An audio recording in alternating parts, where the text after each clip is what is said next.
उठब भोरे धर आय आयब पोखर नहाय।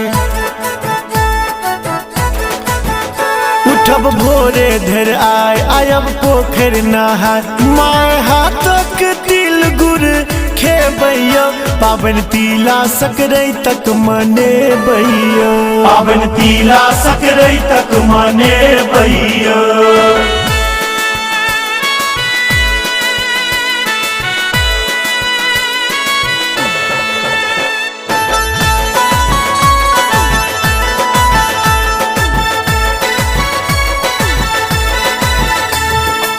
ले बजतेक डूम पोखर में भाई ततेक भेटत तिलवा चुरलाई।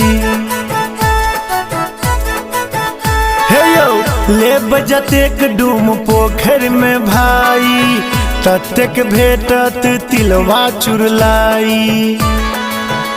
खूब डुमकी संगी संग लगे बैया पाबन तिला सकरैतक मनेबैया। पाबन तिला सकरैतक मनेबैया।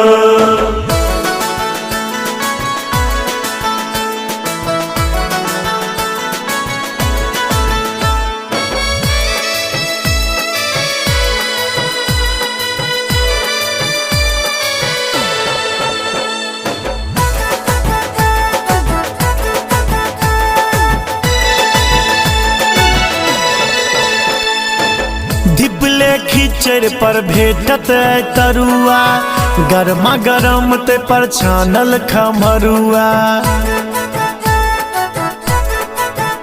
हे यौ दिबले खिचड़ पर भेटत तरुआ गरमा गरम ते पर छानल खमरुआ। दही पापड़ के मेजन पूरे बैया पाबन तिला सकरैतक मनेबैया। पाबन तिला सकरैतक मनेबैया।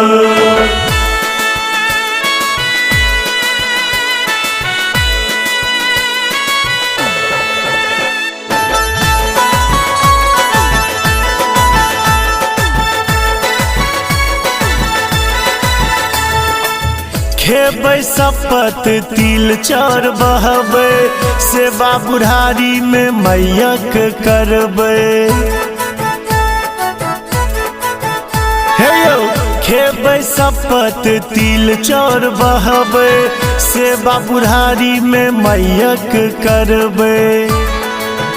फर्ज बेटा के सब दिन निभेबैया पाबन तिला सकरैतक मनेबैया।